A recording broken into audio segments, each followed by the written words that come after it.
All right, here we go. How you guys doing here? Our introduction to game studies. Hope all is well, and it's time now to chat with our special guest. He is a video game voiceover director, video game music composer, and a producer, plus an award-winning sound designer. He did it all, my friends, in his days, and let's welcome, if you will, formerly of Sony Studios USA, it's Mr. Rex Baca. Rex, good to have you, my friend.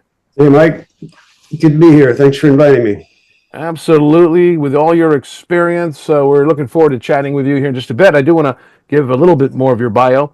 First off, Rex and I have worked on a plethora of games together, including the MLB The Show game series for many years, several hockey games, including the NHL Face-Off series, NBA Shootout, NFL Extreme, NFL Game Day, and lots of good stuff. We've had some good times and some really successful games. Rex also has been involved with over 200 games, including the Uncharted, God of War, and The Last of Us, and many others. Rex, let's jump into it, my friends. Starting things out, let's first go back a ways. Let's begin with your background. How did you get started in this crazy but fun and wild business? Well, I think it really started out me wanting to be a musician when I was a kid, and I played guitar. But then I saw my picture as a junior in high school, and I said, the last thing I want is my picture to be in magazines or to see myself on TV or anything." So I decided I needed a behind the scenes kind of job, and it took me a while to realize that video games was the perfect thing for that because I could be creative, I could do new stuff every day, and nobody had to see me. Yes, behind the scenes, so to speak. Now, how did you get started into the video game world? I did music for a video game called Dungeon Master in 1990. Actually, it was 1989 and then another version in 1990. But my friend Kip Martin was a Dungeon Master freak. He had a Atari ST computer, and he said, "I want to do video game music." And I said, "Yeah, as if we're going to be able to break into video game music. It's ridiculous." But it turned out that the FTL who did the game were in San Diego, and we drove around trying to find it and couldn't find it at first. But after finagling for 6 months, I met the people, and we actually wound up doing music for them. If it was up to me by myself, I may never have had the audacity to even try. So kudos to Kip on that. And to any student, I got to say, you got to push for what you want. It's not going to come to you. You got to go get it. It's an interesting point because things are not handed to you on a platter. You got to go grab your platter and get somebody to put something on that platter. So, good point. Exactly. I wanted to ask you this. Oh, by the way, for those who are wondering what Rex looks like, he's a fantastic looking gentleman, but he's having an issue with his camera. But I do have some pictures we'll show. I'll put on here. You can see in just a bit. You're There's a too kind. slight difference there with this zoom thing. Sometimes these cameras work, sometimes they don't. But nonetheless, Rex, good stuff. How you got started, but now let's jump right into another section here. Take us through the process that you've had to deal with. That what goes on to get from point A to point B, in the sense of what you have to do to put the entire audio recording production together for a particular game. I know so many different games require lots more work than others, but just take us through the journey, if you will. Well, it depends on the game, and it depends on what you're doing for the game. In the early days, we had to do it all. We had to do the music, we had to do the sound effects, we had to record the voice stuff. And it was me in the beginning just doing my own voice at Sony because I didn't have a budget to hire anybody. So the early PlayStation games that came out of San Diego were almost all my voice doing stuff. And fortunately, I trained by a professional actor named Gordon Jump, Oh yes. who younger people probably don't even know who he was, but he was the big guy in WKRP in Cincinnati, and he was a Mm. character actor and a comic actor.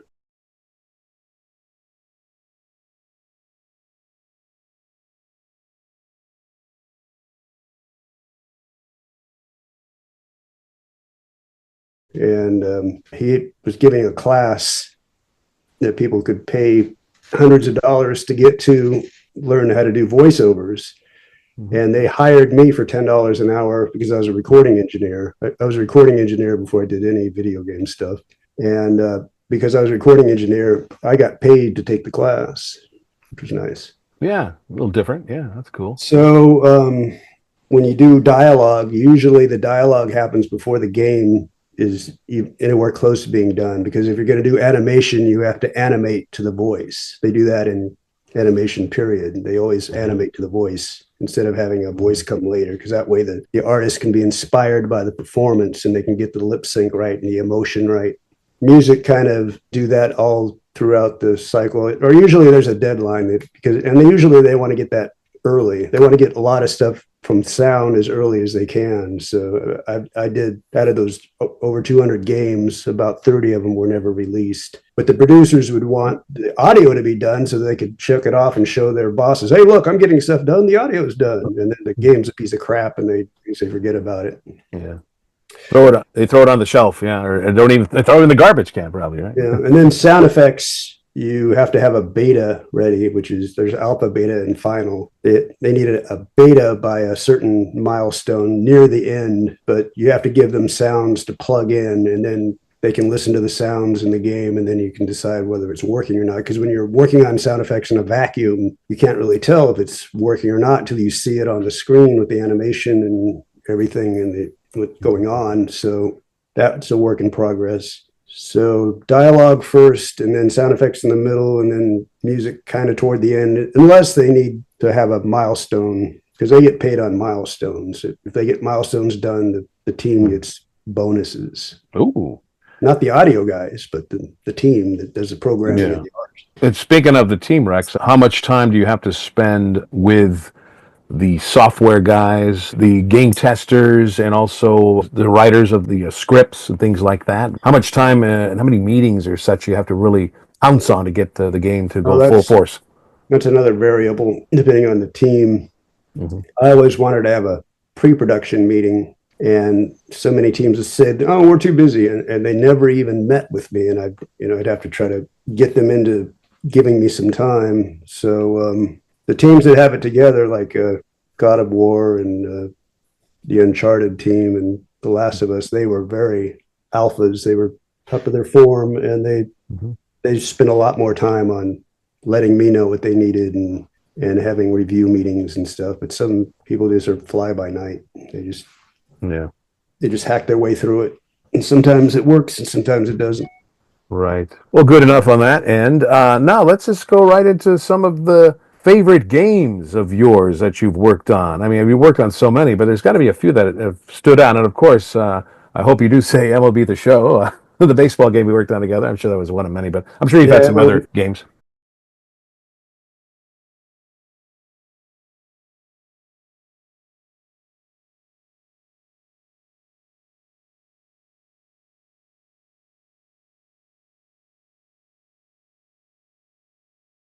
MLB The Show was great because it was the best, in my opinion, baseball game ever made, and it still is. And now that since Electronic Arts fired the first shot by getting exclusive use of the NFL for a football game, so if you want a football game, it has to be Madden, because we used to compete with them in the early days. We actually blew them away in the early days of PlayStation, and they didn't like that. So they offered the NFL tons of money to be exclusive, and then we couldn't do an NFL game, or we could do a football game, but nobody wants one if you don't have the NFL players and your favorite teams and all that. So Sony wound up doing that with MLB, and now Sony makes the only licensed MLB game, I think, as far as I know.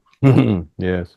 God of War series was fun because it was such a huge canvas, these giant creatures and these giant worlds, and very detailed with the sound. And Last of Us was very, very detailed. It was very sound oriented, because the clickers, if they heard your noise as you were making, they'd attack you. So you had to be very quiet. So sound was extremely important in that game, because, just if you touch something and it rolls, that's enough for a clicker to hear you. So nobody ever put more thought into video game sound than the team for The Last of Us at Naughty Dog. I had a support role in that. It was a Naughty Dog game, which is owned by Sony, but it was done by Naughty Dog Studios. But there were 20 sound designers, I think, total. Well, how much time is put into putting together the scripts? I mean, you and I have worked with numerous pages of scripts for the MLB The Show. Those are pretty standard, lots of different names, different players, different predicaments on the field, different plays, different strategy, the whole thing.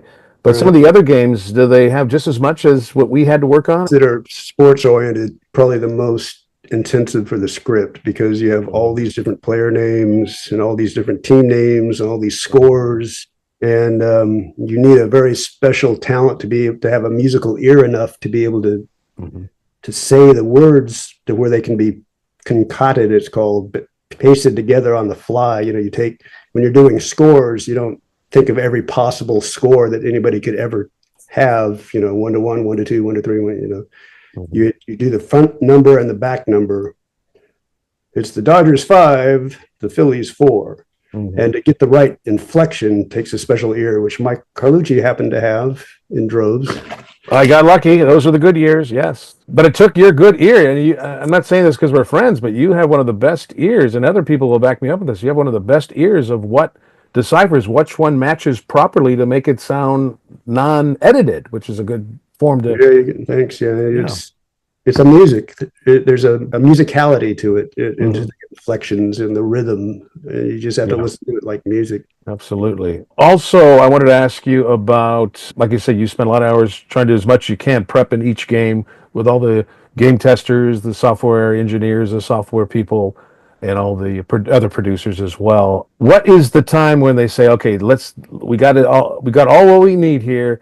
We got the talent ready to go to do some recording. We have some engineers besides yourself ready to do some editing, get everybody on the same page together, and then let's say how many months once you start does it take to finish up the game to get it ready to go before you take it to one of those conventions or shows?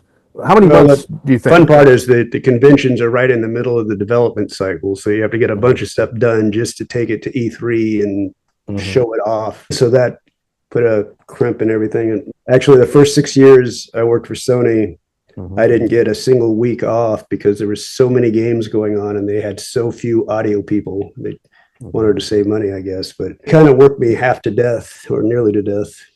I still can't sleep like a normal person anymore because I was so sleep deprived for so long that my brain doesn't think it's allowed to sleep anymore. That Oh, mechanism has got burned out of it or whatever. But when I oh, first geez. recorded Mike, I was so exhausted. I was trying to, I remember this very well a few times. I was trying to tell him what I wanted, but I was so tired I could barely talk. And poor Mike had to sit there trying to figure out what I'm saying. But I was going, Rex. You want to repeat that, or what did you mean? it was scary. It But was we got through it. We were both on fumes, though. You had all your hours, and I was doing other stuff too. We were like on the battleground, so to speak. We mustered and found a way to get through it. So, Yeah, but you got to do that. That's what you got to do in life. You know, you got to yeah, power through no matter what. indeed. Now, obviously, a lot of hours for everything. But when we example the recordings I did or anybody did, how many hours of starting to cut and paste? I mean, it must And be what in we the do is hundreds we and do, thousands of hours, right? yeah, it's for every hour of recording, it's like 5 hours of editing because the Hmm. time it takes to, well, maybe it's not quite five, but it depends on how many pieces you have to cut out of it. But you have to cut Hmm. and name the files, and you have to get the name right because that's a bug if you type it wrong.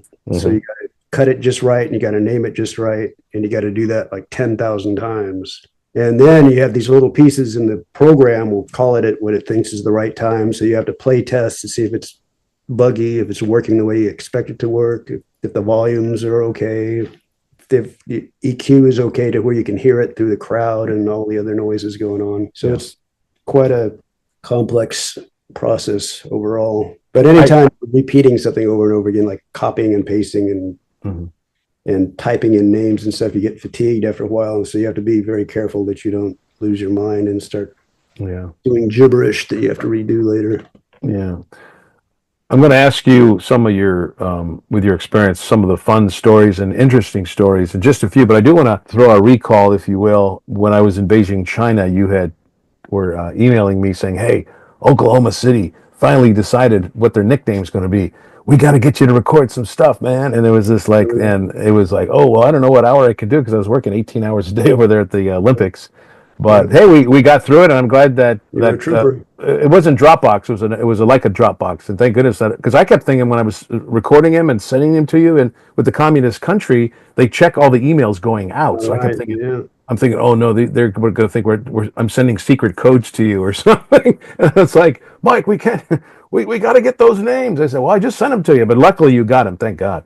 Yeah, and it worked too. You recorded it in your hotel room, and it Hmm. with the other stuff we recorded in the studio, I was able to EQ it to sound exactly like it.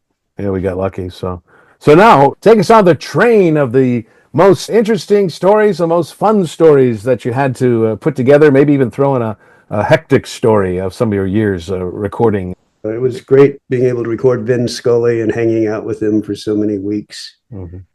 We got to be a thing he looked forward to, actually. He's the only sportcaster I think that ever said that, but he said he looked forward to his winters working on the video games. Yes, Ren was the greatest, the best, indeed. Yeah. He was great.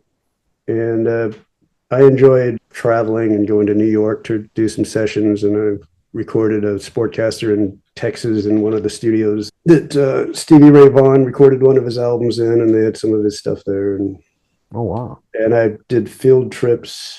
I got to record the sound of the PA system at Qualcomm Stadium, which is no longer around in San Diego, which meant running a sine wave sweep from low to high through their giant system. And I was up in the PA booth, so I didn't know how loud it was. So I do this thing, and when it's down to 20 hertz, 40 hertz, it's really rumbling, and it vibrated the entire stadium. And it made so much racket and noise that it set off all the car alarms in the parking lot. That must have been wild. That's kind of Yeah. cool. Any like, I'm not going to use the word disaster, but we've all had days of you just want to, I want to start the day over again. Have any stories about things just didn't go right that obviously later you were able to rectify it to make it better? But any wild days that just were, oh God, I wish I would have not woke up today. 9/11, 2001. Mm. I woke up in the morning and my mother-in-law told me that the Twin Towers were down, and I just saw them a couple months earlier when I was in New York City. And we were working on this surfing game, and the surfing game was having issues getting the waves right, but they wanted to get all these famous surfers, surfing champions, to do their voiceovers for it. And there was like 50 pages of script. And on 9/11, we go in there and didn't have a radio or a TV working in the studios there. So I didn't know what was going on in the real world. But we got an email that said, everybody go home today because, it's a bad day, and just go home and reflect or whatever. And I wasn't allowed to leave because the guy that was producing the game wanted to get the recording done. And he didn't care what was going on the outside. So I had to sit there and listen to surfing stories and him pretending to be amazed by certain things that didn't even happen. And that was surreal. First couple of hours after it happened, we didn't know if there were more attacks. We didn't know what was going on. And I had to sit there in radio silence and work on the stupid game that wound up being canceled 2 months later. And the whole reason to not let it go is because the guy was going to have to leave the next day or something, and he wanted to make sure it got recorded. Yeah. But they closed down the airports for like 3 or 4 days. So it was for no reason at all that I had to sit there and fret over what's going on with life. Yeah, that was it's just horrible. But so let's bring it up. Let's bring it up a notch here. Let's get into some more positiveness. Let me ask you this, kind of off the cuff here. Where do you see the video game business going now? Because of all the technology and all the AI and all the other stuff like that. I mean, do you think it's going to still progress and get better and better, or kind of stalemate a little bit and still continue to be productive? I mean, what's your take on that?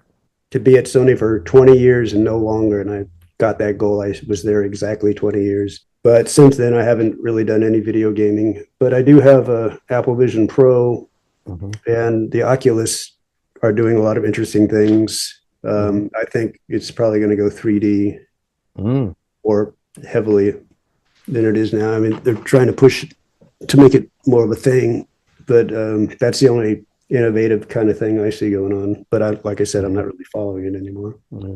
Well, it's hard for a lot of us now because the E3 show has been either canceled for good or postponed for a while. That show is always a good boost for the gaming industry, and I hope it comes back someday. But I think now with technology, everybody's doing Zoom meetings. They're all doing smaller conferences around the world. Only certain people, certain select, if you will, selected people are invited to these smaller conferences promoting their games. So that looks like it's more economical, a little cost efficient, I guess. So, but I'd love to have that E3 come back because that was a lot of fun. Good way to make contacts for everybody that's in front of the camera, in front of the microphone, behind the scenes, behind the microphone. Particularly someone like yourself, a very well-respected audio engineer, and those kind of gigs. It's who you know. The E3 show is always a good place to meet people and get Yeah. contacts. So I was just gonna say, one of my favorite memories working at Sony were the E3 parties because they'd have mhm. bands like Foo Fighters and Yeah, Jane's Addiction and a bunch of other people playing at these small parties. That was kind of cool. those were great parties. And I remember one that they had, and they had this In-N-Out burger truck in front, and everybody goes, "Let's go inside." No, no, no, no. Let's get our In-N-Out burgers first. Oh, they were so good. Oh, You can yeah. have more than one burger, so and then we'll go inside the party. But yeah, those were the fun days. So cross our fingers and hopefully there'll be another kind of a E3 show in the future. Well, Rex, man, I tell you, it's been nice chatting with you, getting caught up. Is there anything else we could throw out to our students here about the Yeah, business? just one thing about goals in life. When I was in community college trying to figure out what I wanted to do, Mhm. I took a philosophy class, and a lot of people got upset because instead of teaching philosophy, this guy was just talking about writing down your goals and letting the universe know what you want. Mhm. And I thought this is the most ridiculous thing in the world, and I didn't do it Mhm. and got a D plus because I said I got some things done with your methods, but I didn't write things down. But then after that, I did, and I wrote what I wanted to do and how much money I wanted to make, and I said I feel my life was successful if I made between A and B. Mhm. And funnily enough, it all worked out. And I made exactly what I said on B. And I thought I should have shot higher. Mhm. But people don't take the time to think about what they really want to do and try to make it happen. And those people that do that extra step Mhm. make things happen and they have more successful lives. So Yeah. it's free to write down your own goals and to try to stick to them. Mhm. And you can always change your goals if you decide, that's not what I really wanted to do. But it's important to think of what you really want to do and try to get there. Because if you're just floating around in life, you may get there, you may not. Chances are you won't. But if you get focused, you can do what you want to do and have the life you want to have. But you got to believe in yourself and you got to do it. You got to put in the work. I like it. I appreciate that. Good closing note there. So, again, ladies and gentlemen, we've been talking to Rex Baca, formerly of Sony Studios USA, an award-winning audio technical manager and producer, and he's done it all. Thanks so much, my friend. I had fun. Thanks for inviting me, Mike. You're the You best. betcha. Thank you, pal. Appreciate it. Be well. We'll chat soon. Once again, ladies and gentlemen, Rex Baca, formerly of Sony Studios USA.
Until next time, everyone have a great week. Bye for now.